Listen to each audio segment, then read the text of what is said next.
নমস্কাৰ সুপ্ৰভাত প্ৰিয় দৰ্শক মৰ্নিং লাইভৰ বিশেষ শিতান ৰাশিফলৰ শিতানলৈ মই মানসী আপোনালোকক স্বাগতম জনাইছোঁ আৰু প্ৰত্যেক দিনৰ দৰে আজিও আমাৰ সৈতে উপস্থিত আছে জ্যোতিষাস্ত্ৰবিদ কিৰিয়ং ডাঙৰীয়া গতিকে আহকচোন তেওঁৰ পৰা জানো আজিৰ দিনটোৰ ৰাশিফলৰ শিতান আৰু জাতক জাতিকাসকলৰ কেনেধৰণে পাৰ হ'ব দাদা আপোনাক স্বাগতম জনাইছোঁ ৰাশিফল ধন্যবাদ নমস্কাৰ আজি প্ৰথমতে মই গ্ৰহগতিৰ পজিশ্যন ক'ম আজিৰ দিনটোত শনি মীন ৰাশিত বহি আছে লগ্নত ৰাহু শুক্ৰ বুধ বহি আছে আজি মকৰ ৰাশিত ৰবি আৰু মংগল বহি আছে চন্দ্ৰ তুলা ৰাশিত বহি আছে তাৰমানে আজিৰ দিনটোত জাতক জাতিকাসকলৰ জন্ম হ'লে তুলা ৰাশি হ'ব আজি কেতু বহি আছে সিংহ ৰাশিত বৃহস্পতি বহি আছে মিথুন ৰাশিত আজিৰ দিনটোত আপুনি যদি জন্মগ্ৰহণ কৰিছিলে আপোনালৈ হেপ্পী বাৰ্থডে থাকিল আপোনাৰ নিজৰ ৰাশিচক্ৰ আৰু আজিৰ দিনটো ৰাশিচক্ৰ চালে এই বৰ্তমান বছৰটোত আপুনি যদি এটা লাকি ষ্টোন ইউজ কৰিব খুজিছে তেতিয়া এটা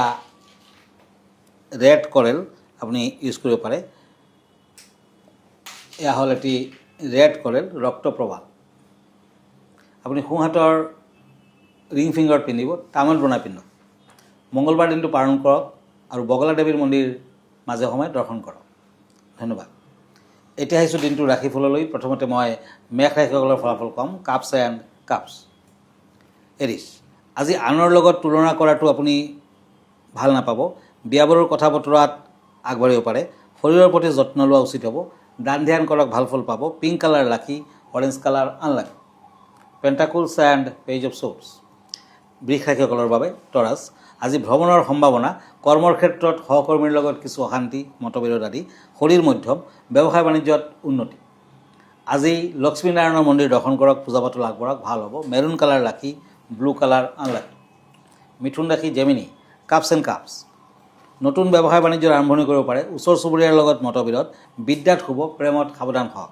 green colour lucky red colour unlucky এতিয়া আহিছোঁ কৰ্কট ৰাশিলৈ cancer cups and king of swords এই দুখন কাৰ্ড মতে কৰ্মৰ ক্ষেত্ৰত দায়িত্ব বৃদ্ধি পাব ঘৰুৱা দিশত সুখ শান্তি লাভ কৰিব পাৰিব ভ্ৰমণত কষ্ট আছে মনৰ আশা পূৰণ হ'ব পাৰে আজিৰ দিনটো দান ধ্যান কৰক ভাল হ'ব হোৱাইট কালাৰ লাকি মেৰুণ কালাৰ আনলাকি ধন্যবাদ জনাইছোঁ দাদা আৰু এতিয়া আমি চাব বিচাৰিছোঁ যে বিভিন্ন প্ৰান্তৰ পৰা প্ৰত্যেক দিনৰ দৰে আজি এখন চিঠি পঠিয়াইছে আমি পঢ়ি দিব বিচাৰিছোঁ ৰঙিয়াৰ পৰা চিঠিখন প্ৰেৰণ কৰিছে দাদালৈ তেওঁ লিখিছে যে মোৰ মাতৃৰ লগত সম্পৰ্ক ভাল নহয় কি কৰিব লাগিব জনাব হয় আচলতে কালসৰ্পযোগ থাকিলে মাতৃৰ লগত কেতিয়াবা সম্পৰ্ক বেয়া হয় আৰু চন্দ্ৰৰ লগত যদি কেতু বহে কালসৰ্প আছে এইফালে চন্দ্ৰৰ লগত যদি কেতু বহে তেতিয়া কিন্তু মাতৃৰ লগত সম্পৰ্ক সাংঘাতিক বেয়া হ'ব পাৰে গতিকে এই ক্ষেত্ৰত কালসৰ্পৰ প্ৰতিকাৰ কৰিব লাগিব ইয়াৰ বাহিৰেও কেমদ্ৰুম যুগ থাকিলে তাৰমানে জ্যোতিষশাস্ত্ৰৰ চন্দ্ৰৰ আগত আগফালে আৰু পাছফালে যদি কোনো গ্ৰহ নাথাকে তেতিয়া এনেধৰণৰ কেমদ্ৰুম যুগৰ নিচিনা অশুভ যুগৰ সৃষ্টি হয়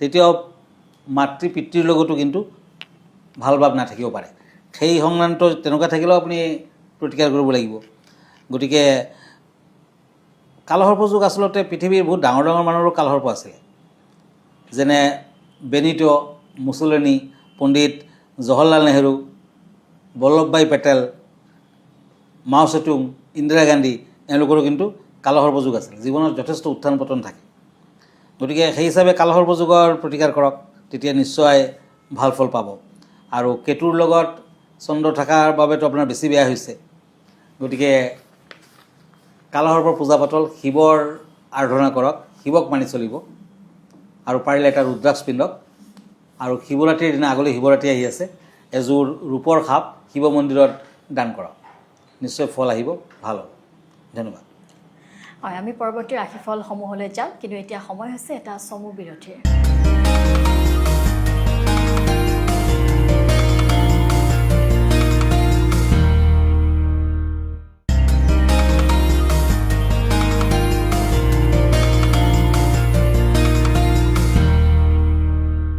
এতিয়া বিৰতিৰ পাছত পুনৰ উভতি আহিছোঁ ৰাশিফলৰ শিতানলৈ দাদা আমি পৰৱৰ্তী ৰাশিফলসমূহৰ বিষয়ে জানো হয় পেণ্টাকুলছ এণ্ড এজ অফ শ্ব'ৰ্টছ সিংহ ৰাশি লিঅ' আজি পিতৃ মাতৃৰ বাবে সামান্য চিন্তা থাকিব দাম্পত্য জীৱনত কিছু চিন্তা থাকিব বিয়া বাৰুৰ যোগাযোগত উন্নতি প্ৰেমত সন্দেহ থাকিব orange colour lucky white colour unlucky pentacles and cups কন্যা ৰাশি আজি কৰ্মতৎপৰতা বৃদ্ধি পাব দাম্পত্যত মধ্যম ফল বিদ্যাত উন্নতি সন্তানক লৈ চিন্তা থাকিব আৰ্থিক দিশত মধ্যম ফল য়েলো কালাৰ লাকি গ্ৰীণ কালাৰ আনলাকি এতিয়া আহিছোঁ কাপছ এণ্ড ওৱান্স তুলা ৰাশি লিব্ৰা আজি নতুন কোনো সংস্থাৰ পৰা শুভ ফল পাব, শৰীৰ শুভ, যান বাহন ক্ৰয় কৰিব পাৰে, প্ৰেমত কষ্ট আছে।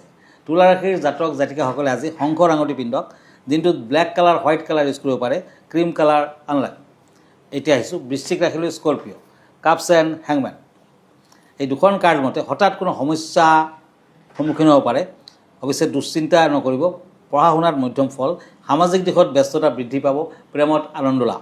বৃশ্চিক ৰাশিৰ জাতক জাতিকাসকলে আজিৰ দিনটোত সন্যাসী এজনক ৰঙা বৰ্ণৰ কাপোৰ কানি, ৰঙা মিঠাই, দক্ষিণাদি দান দিয়ক, ভাল হ'ব। Silver colour lucky, orange colour unlucky. হয়, আৰু প্ৰত্যেক দিনাই দাদাই দৰ্শকসকলৰ বাবে লৈ আহে এটি বিশেষ বিষয়। আজিৰ বিষয়টি কি জানো আহক দাদা, জনাব আজিৰ বিষয়টি কি? হয়, আজিৰ বিষয়টো হৈছে চন্দনৰ মালা। আমি চন্দন গছ সম্পৰ্কে জানো। চন্দন গছ আচলতে বহুত দামী গছ, আৰু ৰঙা চন্দনৰ গছ যদি হয় তেতিয়া কথাই নাই। আৰু চন্দন কিন্তু পূজা পাতলত অতি পবিত্ৰ বস্তু হিচাপে আগবঢ়োৱা হয়। হিন্দু শাস্ত্ৰত চন্দনৰ কিন্তু সাংঘাতিক গুণ আছে। গতিকে আজি সেই চন্দন কাঠৰ যি মালা হয়, সুগন্ধি মালা, সেই মালাডালৰ সম্পৰ্কে দুই এষাৰ কওঁ। ভাৰতীয় পৰম্পৰাত চন্দনৰ মালা এক পবিত্ৰ মাধ্যম হিচাপে কাম কৰে, যিয়ে আপোনাক ঐশ্বৰিক শক্তিৰ সৈতে সংযোগ কৰে। সকলো মালাৰ ভিতৰত চন্দন কাঠেৰে নিৰ্মিত চন্দনৰ মালাৰ এক বিশেষ স্থান আছে। ইয়াৰ সুগন্ধি, মসৃণ স্পৰ্শ আৰু আধ্যাত্মিক শক্তিয়ে ইয়াক প্ৰাৰ্থনা আৰু ধ্যানৰ বাবে প্ৰিয় কৰি তোলে। যুগ যুগ ধৰি ঋষিমুনি আৰু ভক্তসকলে চন্দনৰ মালা ব্যৱহাৰ কৰি আহিছে। ই মন শান্ত কৰে আৰু শান্তি প্ৰদান কৰে বুলি কোৱা হয়। চন্দনৰ মালা হৈছে চন্দনৰ মণিৰে তৈয়াৰী কৰা এক মালা। বেছিভাগ মালাতে 108টা মণি থাকে। 24 বা 27টা মণি থকা সৰু সংস্কৰণো সুলভ। প্ৰতিটো মণিয়ে মন্ত্ৰ বা প্ৰাৰ্থনা গণনা কৰাত সহায় কৰে। ই ধ্যানৰ সময়ত মন স্থিৰ কৰি ৰাখে। চন্দনৰ প্ৰাকৃতিক তেল থাকে। এই তেলে এক মৃদু সুগন্ধি বিয়পায়। এই সুগন্ধিয়ে মনক প্ৰশান্তি দিয়ে আৰু মনোযোগ বৃদ্ধি কৰে। হিন্দু পৰম্পৰাত এই মালা ভগৱানক বিষ্ণু আৰু দেৱী মহালক্ষ্মীৰ সৈতে জড়িত। বৌদ্ধ ধৰ্মাৱলম্বীসকলেও ইয়াক শান্তিৰ প্ৰতীক হিচাপে ব্যৱহাৰ কৰে। মালা সদায় সন্মান সহকাৰে ব্যৱহাৰ কৰিব। এটা মন্ত্ৰ বা সংকল্প বাছি লওক। সোঁহাতত মালাখন ধৰক। বুঢ়া আঙুলি আৰু মাজু আঙুলিৰে প্ৰতিটো মণি আগবঢ়াই নিয়ক। তৰ্জনী আঙুলি ব্যৱহাৰ নকৰিব, কিয়নো ই অহংকাৰক প্ৰতিনিধিত্ব কৰে। গুৰুমণি অৰ্থাৎ ডাঙৰ মণিটোৰ পিছৰ পৰা আৰম্ভ কৰক। মণিৰ পিছত মণি আগবঢ়াই পুনৰ তালৈ ঘূৰি নহালৈকে কৰি থাকক। জপ কৰাৰ পিছত মালাখন এখন পৰিষ্কাৰ কাপোৰত বা আপোনাৰ পূজাৰ স্থানত ৰাখক। দিনটো শান্ত হৈ থাকিবলৈ বহুতে ইয়াক ডিঙিটো পৰিধান কৰে। বিভিন্ন ধৰণৰ চন্দনৰ মালাৰ গুণাগুণ বেলেগ বেলেগ হয়। আচল চন্দনৰ মালা বিশুদ্ধ চন্দন কাঠৰ পৰা আহে। ইয়াৰ সুগন্ধি বহু বছৰ ধৰি থাকে। ই শান্তি আৰু পবিত্ৰতা কঢ়িয়াই আনে। ৰঙা চন্দনৰ মালা, যাক লাল চন্দন বুলি কোৱা হয়, ই শক্তিশালী শক্তি বহন কৰে। ই নেতিবাচকতাৰ পৰা ৰক্ষা কৰে আৰু ইচ্ছা শক্তি গঢ়ি তোলে। বগা চন্দন পবিত্ৰ আৰু বিৰল। এই মালাই মন শান্ত কৰিব পাৰে আৰু স্পষ্টতা আনিব পাৰে। কিছুমান মালাই চন্দনৰ সৈতে অনিক্সৰ দৰে পাথৰ সংযোগ কৰে। এই মালাই শক্তি আৰু সুৰক্ষা বৃদ্ধি কৰে। এতিয়া আমি পৰৱৰ্তী ৰাশিফলকেইটা জানিব বিচাৰিছোঁ। হয়, কাপছ এণ্ড চ'ৰ্ডছ, ধনুৰাশি, চেটেৰিয়াছ। আজি আৰ্থিকত কিছু সফলতা পাব। বিদ্যাত ব্যস্ততা বৃদ্ধি, তীৰ্থ ভ্ৰমণৰ যুগ, প্ৰেমত মধ্যম ফল। ব্লু কালাৰ লাকি, য়েলো কালাৰ আনলাকি। মকৰ ৰাশি, কেপ্ৰিকৰ্ণ, কাপছ এণ্ড চ'ৰ্ডছ। কোনো খা খবৰত বৰ সুখী নহ'ব পাৰে। কৰ্মৰ ক্ষেত্ৰত মন চঞ্চল হ'ব। ব্যৱসায় বাণিজ্যত লাভৰ যুগ। পাৰিলে মুকুট এটা পিন্ধক, ভাল হ'ব। Cream colour lucky, black colour unlucky. Pentacles and pentacles, কুম্ভৰাশি, একুৰিয়াছ। আজি পিছবেলা যাত্ৰা নকৰিব, শৰীৰত দুৰ্বলতা থাকিব। দাম্পত্যত মধ্যম ফল, সামাজিক দিশত কিছু শুভ।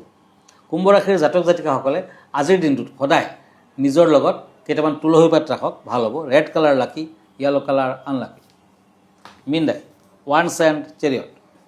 এই দুখন কাৰ্ড মতে কৰ্মস্থান আৰু পাৰিবাৰিক ক্ষেত্ৰত বৰ এটা উৎসাহজনক দিন নহয়। শৰীৰ সম্পৰ্কে সচেতনতা অৱলম্বন কৰক। ভ্ৰমণত কষ্ট আছে, প্ৰেমত শুভ। গল্ডেন কালাৰ লাকি, পিংক কালাৰ আনলাকি। হয়, ধন্যবাদ জনাইছোঁ দাদা। আৰু এনেধৰণৰ বিভিন্ন সমস্যাৰ সমাধান বিচাৰি আপোনালোকে যোগাযোগ কৰিব পাৰে জ্যোতিষাশ্ববিদ কিৰণ ডাঙৰীয়াক। তেওঁৰ পল্টন বজাৰস্থিত চেম্বাৰতো তেওঁক লগ কৰিব পাৰে। দাদা, আপোনাৰ ঠিকনাটো এবাৰ জনাই দিব। হয়, আপুনি মোক এভৰি ছানডে ৰাতি 10টামান বজাত প্ৰাগ নিউজত লাইভ প্ৰগ্ৰামত পাব। আৰু মই ইনষ্টাগ্ৰামত আছোঁ, ইউটিউবত আছোঁ, আৰু ফেচবুকতো আছোঁ। যদি ব্যক্তিগতভাৱে মোৰ লগত লগ ধৰিব খুজিছে তেতিয়া আমাৰ ঠিকনা এষ্ট্ৰলজাৰ কিৰো য়াং, Ratnakuber gems and jewellery, Manipuri Basti, Guwahati 7। Phone নম্বৰটো হ'ল 8822911171 আৰু এটা নম্বৰ হ'ল 9957421212। আমাৰ ইমেইল এড্ৰেছটো হ'ল kiroyangastrologer@kiroyang.com। পুনৰ লগ পোৱাৰ প্ৰতিশ্ৰুতিৰে আজিলৈ ইমানতে। ধন্যবাদ, নমস্কাৰ। দৰ্শকসকল, ইয়াৰ লগে লগে মই মানসিক ৰাশিফলৰ শিতানৰ পৰা বিদায় লৈছোঁ। ধন্যবাদ।